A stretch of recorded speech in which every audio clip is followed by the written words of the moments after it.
All right, we are in the home stretch, which normally means we apply lots of energy to get to this last finishing point. I hope you're all with me on that. We have heard a lot about sustainability today. What we're going to hear about now is communicating about sustainability. What is that language? So with that, I'd like to introduce Aman Singh, Vice President of Business and Social Purposes at Edelman. Aman was one of the first journalists to focus on CSR and sustainability issues. She has deep experience in corporate responsibility communications and has been noted as a frequent writer, speaker, and thought leader in the sector. We are so pleased that she is with us today. Aman Singh.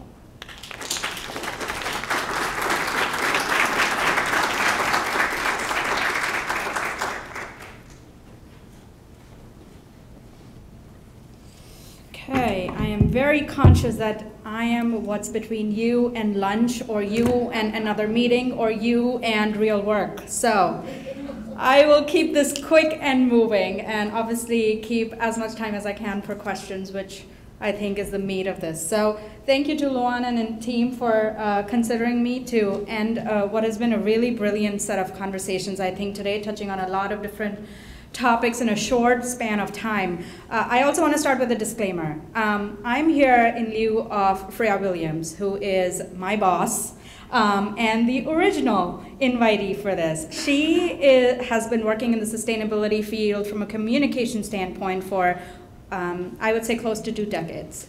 She is a woman who started Ogilvy Earth, for some of you who might be familiar with that, and she is now at Edelman leading our practice on sustainability and climate and environment reporting and communication. So I do want to say that she was the original speaker. I will do my best to do this job without her. She couldn't make it here. So with that out of the way, what are some of the things we heard? I think this last panel really teed this up perfectly. I couldn't have asked for a better segue. I heard 2 words: people, communications, and I heard bolt-on. I never hear that. So you and I, we need to talk later. Yeah, because that's in here, bolt-on.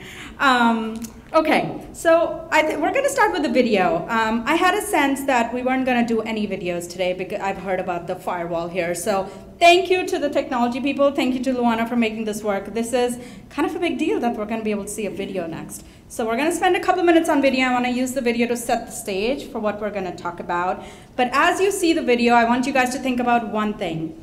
If you're going on a business trip or any trip and you happen to be at an airport waiting area on a delayed flight, as I was a week ago in Newark, and you happen to sit with someone and you guys start chatting. You start talking about the weather sucks, United Airlines sucks, well, what's next? We're stuck here.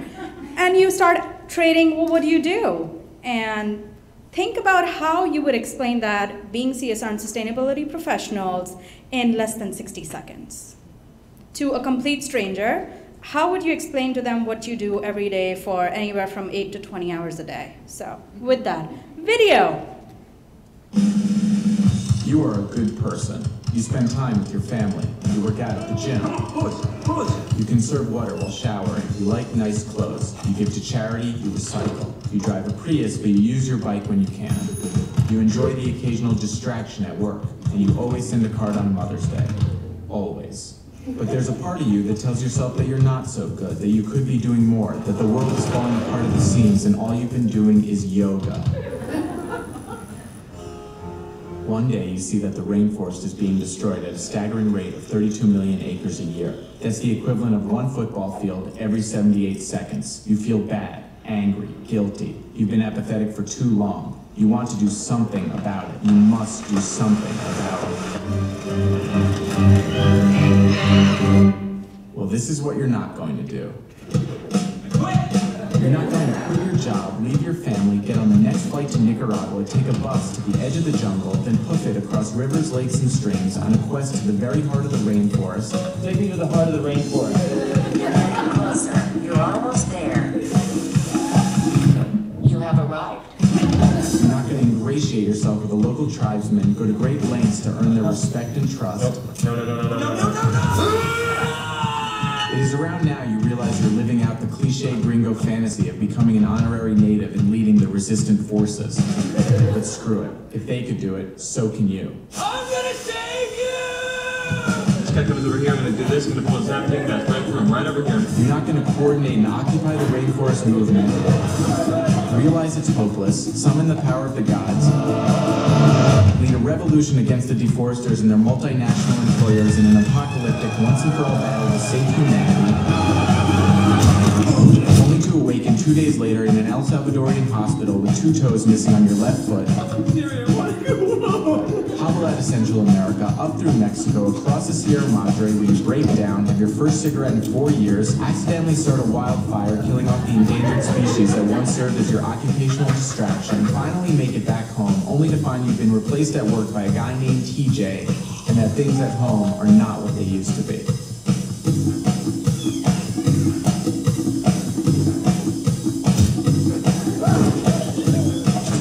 You're not going to do any of these things, but what you can do is follow the frog.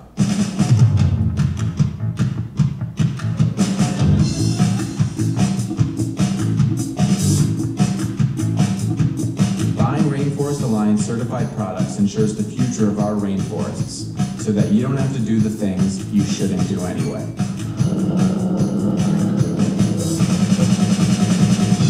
Just follow the frog.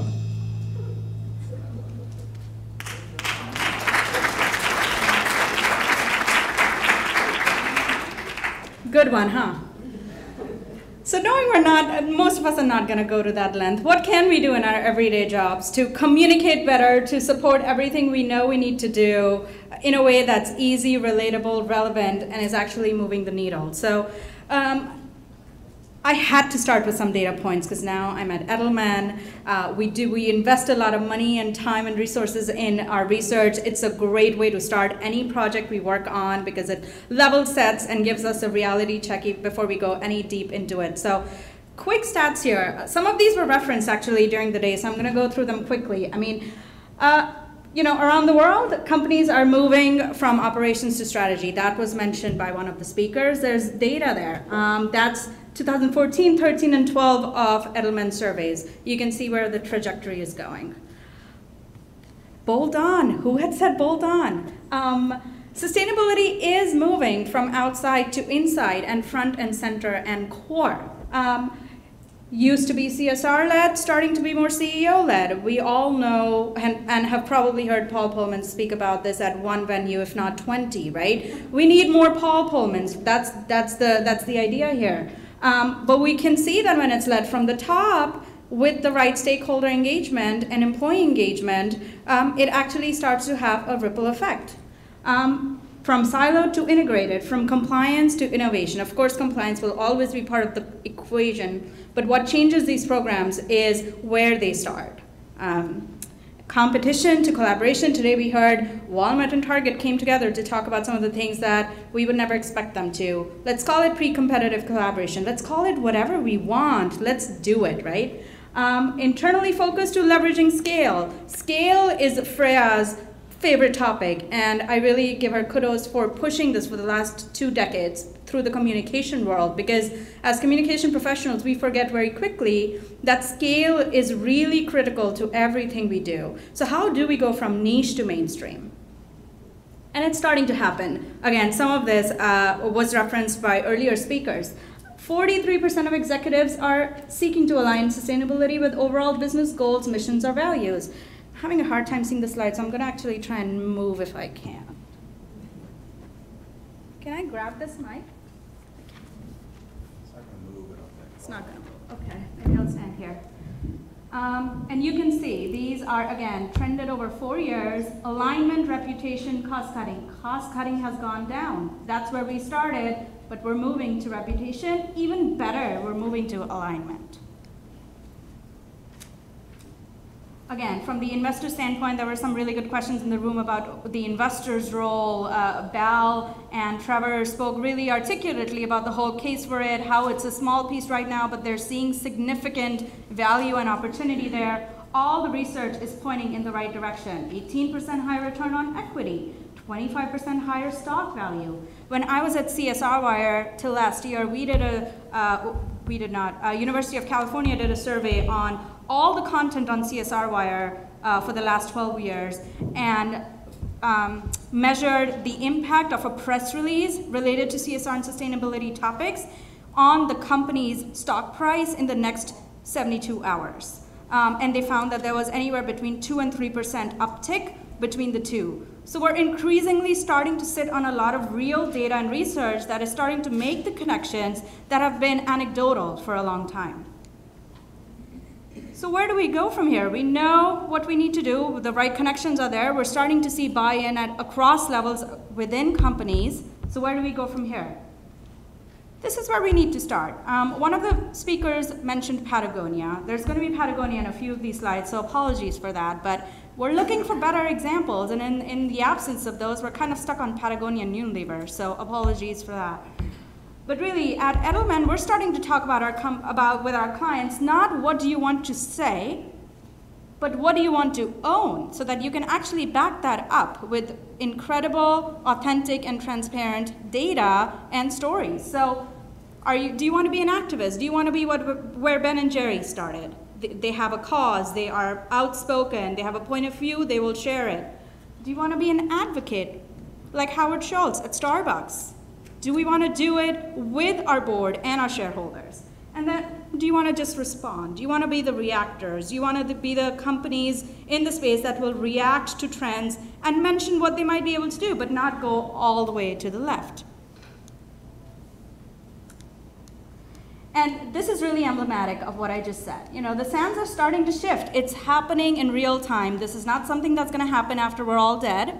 This is not going to happen in generation Z plus 20. We're running out of alphabets to explain the next generation coming up. You know, I don't associate myself with millennials on everything, but I do on some. I associate with Gen Y on some other things, and that's okay.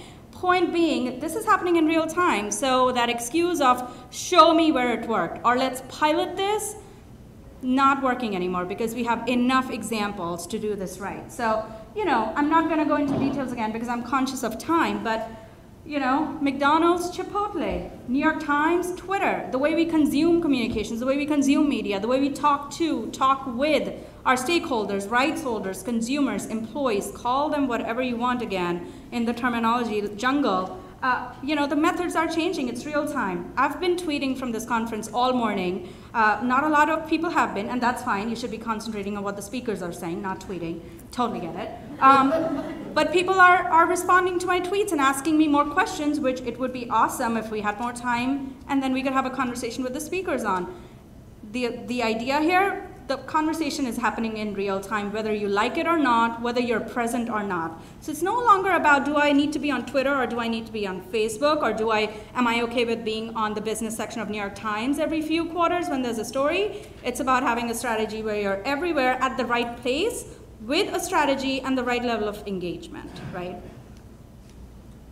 And so if this is where we are today, where are we going to be? Where are we going to be tomorrow? Do any of you think your organizations are going to line up here?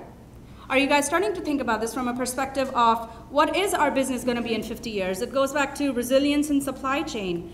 If we're not going to have cocoa, we're not going to be producing chocolate. If we're not going to be in the chocolate business, what is our business going to be? So no longer is climate change or any of these risks ambiguous and out there. They're really real time and really starting to provoke some questions. And the reason I'm going into all of this is if we understand the whole life cycle of your products and your business, your communications becomes much more effective, empathetic, and real. So here's some examples. Some of you, maybe all of you are familiar with some of these. None of these are $1 billion brand yet, but all of them are going to be in the next 2 to 5 years. Someone mentioned Tesla or batteries earlier today. I just got a Fortune blog in my email saying 2 shareholders yesterday asked Tesla that they want Tesla to produce a vegan car. It's not going to work. I mean, how can you have non-leather seats in a Tesla? Well, maybe you could. But they've already said it's not going to happen. That's another example of niche, mainstream. Mainstream, more battery-operated cars, more alternative energy. Niche, Leaf. Prius, 10 years ago, right? Vegan cars. What's going to be the population that's going to buy a vegan car? How is Tesla going to market it? They're not going to market it as a vegan car. They're going to market it as, this is so muscular. This is so good looking on the car. This is so good looking on the road. This is a good price point because you're going to be able to be part of the cool crowd, right? So mainstreaming versus niche. Warby Parker, Method. I was at Sustainable Brands Conference last week in San Diego, and I wasn't able to attend all 4 days. I was there for 2 days, but oh my God, was it intense. And I've been going there for 5 years, and I felt finally we're moving beyond marketing and communications to why do people give a shit about your company or your product or your service or your people or your stakeholders, right? Why should we be talking about water when we have nothing to do with water? Because let's face it, we all have something to do with water. For Levi's, it's much more critical. For Method, it's much more critical. For Warby Parker, maybe not so. But somewhere in their assembly line of making those glasses and shipping and selling them, water is a factor. So how do we start connecting the dots better? So it's not what you stand for anymore. It's how. It's showing what used to be the back end of your stories. It's starting to show people what makes you, you. You know, Chipotle, another great example. I won't go into too much detail because I do want to get to questions, but, you know, serving food with integrity. They started at a certain place. They've grown in a very different way. They are growing in a way that people understand what they stand for. They're not selling us low-carbon food, right? They're not selling us non-GMO food. They're selling us good, healthy food that then has sustainability attributes that if for those who care, can go in depth on those. But that's not their selling point. What they're doing is, we're in the food category. What we need to have is good, healthy food. And then for those who are interested in the backstory, we'll give them that story and we'll give it to them in a way that makes sense. So we're gonna do a scarecrow video because that's easy to digest, that's easy to talk about, that's easy to bring up in a conversation about multimedia, about communications, about why I'm eating a burrito for lunch. We're going to do a festival. We'll do Cultivate Festival where we'll help people do immersion exercises. We'll make them sit in a gestation crate for 1 minute and see how it feels to be a pig in a gestation crate, to let them understand the story without telling it to them in a press release, right? Or a slogan or a tweet. Disruptive point of views, again, lots happening. Of course, a lot of this is consumer product companies. I'm very fully aware that B2B is not represented here, and we can talk about that. They have their own set of challenges and communication wins that we can talk about, but these are the easy examples. Volvo, they're talking about very clear things that relate very directly with their business goals, and when that starts to translate into communications and your brand positioning, it has a different impact. They're not selling you sustainability. They're not selling you responsibility. They're selling you safe cars. Once you're bought in, then let's convert the consumers into why this is also the most sustainable option. Kindle, Patagonia. Of course, so Patagonia now, someone mentioned human trafficking. For a lot of people actually who work in supply chain procurement, it's probably not a surprise. The surprise is that they actually came out and talk about it, right? So what are we going to do about it? I've worked in past lives with an association called EICC, which is the Electronic Industry Citizenship Coalition, talk about terminology jungle, who are working very actively with the Department of State here and Department of States in Thailand, Indonesia, where forced labor human trafficking is very, very pervasive. It's a story that is being told about very quietly. It hasn't blown up, but do we want it to be blown up? Can we just start to address the issues around it before that? So, you know, the things are starting to blow up in the media. The media industry is changing. A lot of talk in the last couple of panels about divestment. A lot of opinions about what's the right and wrong strategy here and what's the mix between fossil, oil, coal, renewable that we're gonna need for the next century. But how is the media communicating that to us? That's changing. No one expected last year's New York Times in September to show front page, a full half page, a picture of the climate march. That was kind of a big deal. That New York Times devoted an entire half page to show a climate march. The Guardian, family-owned, sure. Foundation-led, sure. Values-led, sure. What are they doing? Their publisher, before he retired last week, devoted the last 6 months and a lot of resources that they are continuing to actually understand what are we going to do with climate. What is going to be our legacy as a news company? Should we do a campaign? But we're in the news business. News is supposed to report, not campaign. And I invite you guys, for those of you who are starting to think of how to communicate in different ways and more effective ways, I invite you to not only look at their The Biggest Story of the World campaign, but more so listen to their podcasts. They're very quick. They're 20, 25 minutes, quick train ride podcasts that you can listen to, where they show you the internal workings of a newsroom. You'll hear their teams talking about Shell, and I wish Paul was still here, some of her counterparts. They're talking about Bill Gates, the Gates Foundation, who's investing in this. What's the bigger story? Why is this the bigger story? What is the role of media? And for anyone who's in communications, and I think all of us are in one way or the other today, it really helps you understand how the media pick stories and how it will help if we can all be a little bit more systemic about the work we do and how we communicate it, for them to pick up on it and tell the stories in the right way, because that's often what's missing. And again, this is just a quick spectrum of boldness, not only in communications and marketing. I think someone, maybe the second panel today mentioned, Amy from Nielsen mentioned that, I forget the exact data point, but those who were marketing and communicating effectively about their purpose behind the brands saw an uptick in how they were doing in sales. You know, Unilever has reported that, Target reported that last week. Their own brands, which is the Up and Up brand that they have, their in-house brand, is shooting up in sales versus some of their competitors, because they feel it's purpose-led and they communicate it effectively. It's growing, it's only gonna grow. And so really what we need to, again, figure out is, where do we stand on the spectrum as corporations and organizations, because each end is going to require a shift. It's going to require a different filter in how we operate, how we report, and how we communicate. So I'm going to skip on this. This is something that we work with a lot of our clients on, in terms of just helping them take a step back and understand where they feel comfortable operating before we even get into how do we communicate phase. And I can share this as needed. Really, it's, you know, again, the spectrum. Where do you want to fall? Where do you feel comfortable? Where do you think you can push more? And then, you know, align that with your communications and marketing plan. Okay, wrapping up. Quick elements of a successful communications plan, since that was, you know, the bigger focus of my presentation. We need to be more comfortable with sharing. We need to be thinking of inspiring and aspiring. We need to go beyond usual suspects, know exactly what you're talking about and how and what the story is.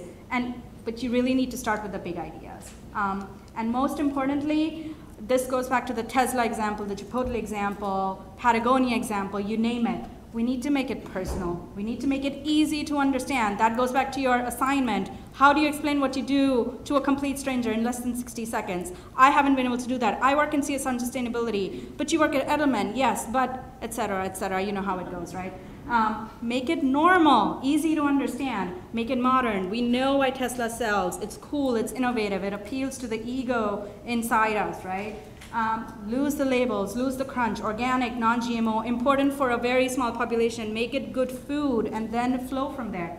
And finally, this has been my personal mantra since I started working in journalism, sticking to it, whether others like it or not, especially clients. Don't stop connecting the dots. And I think that's probably for me the biggest takeaway today from all the conversations. We've hit on a lot of different topics, but really it stops at connecting the dots and how we make this into one story before we even think of going externally. Thank you. Thank you.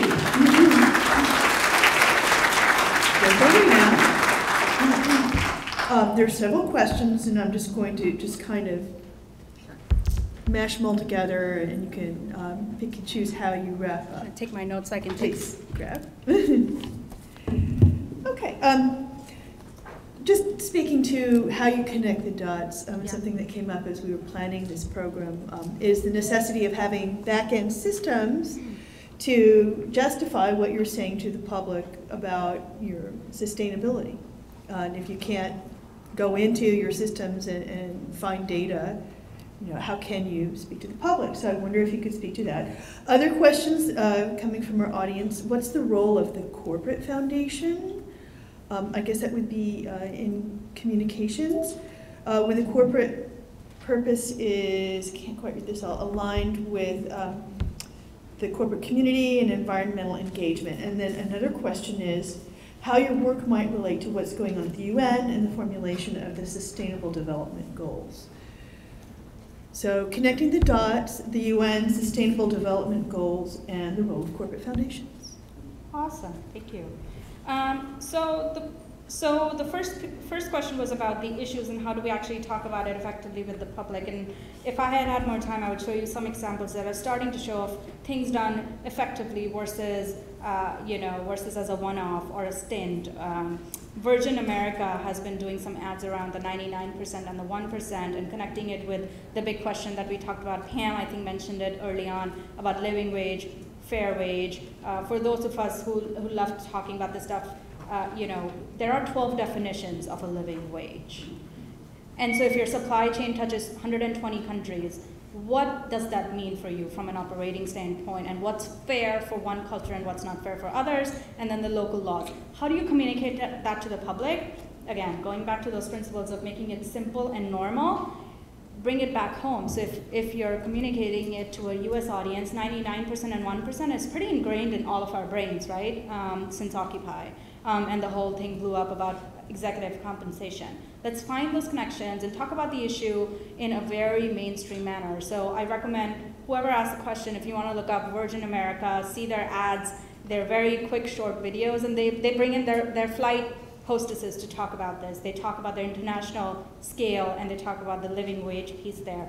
IKEA, someone mentioned IKEA, I think it was Trevor, that they're putting $500 million on climate change.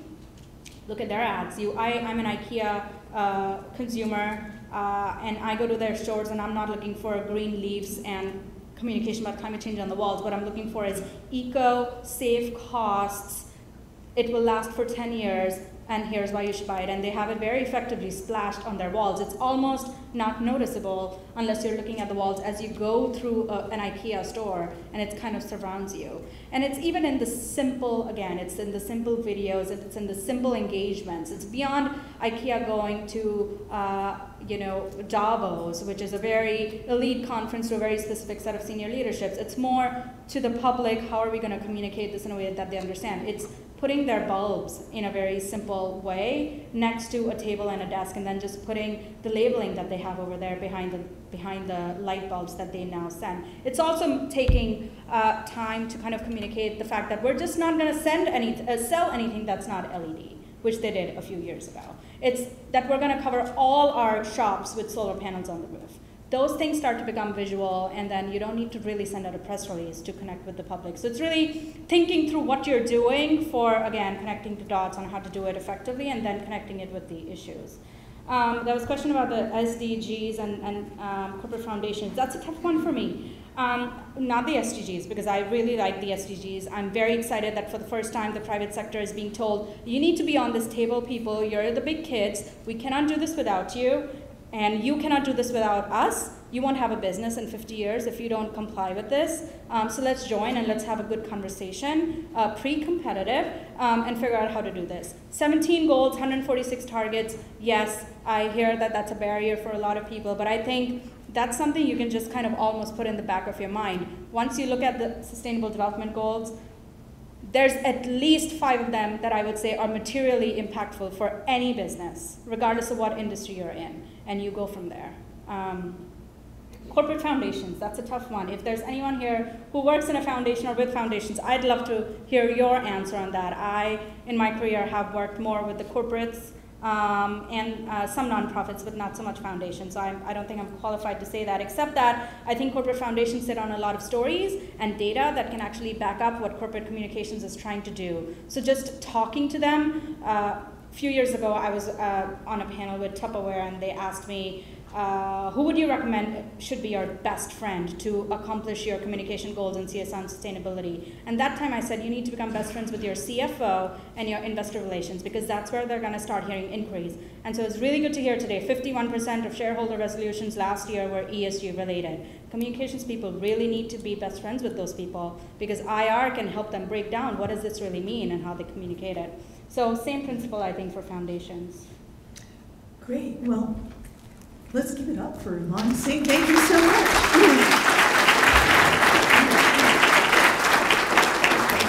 Thank you. Thank you so much, and thanks, Luana, again for doing the Q&A. What's transforming business? I think we have some new insights into that after hearing everybody today, and I just want to thank them all. Build trust. Advertise honestly. Tell the truth. Be responsive. Honor promises. Be transparent. Embody integrity. Safeguard privacy. I think you might be able to make a few connections between the dots of those standards of BBB, the BBB standards for trust that I just talked about, with transparency, integrity, collaboration, some of the points that were made during our session this morning. This is an ongoing dialogue. I want to thank EY for being our major sponsor. I want to thank Cody, McGraw-Hill, Nielsen, Goodwill Industries of New York and New Jersey, Emblem Health for hosting us again, and our media sponsors and our event supporters, and all of you for being here today. This will be a continuing program. We'll be doing another one a year from now with everybody, if it all works out. So again, thank you so much for being here today. Don't forget to fill out your evaluations, please, in your kit and hand them to any of our staff. Rhonda McLean, our chairman of the board, thank you for your leadership, and all of our board members that are here today. So thank you once again for being here, and with that, we will conclude.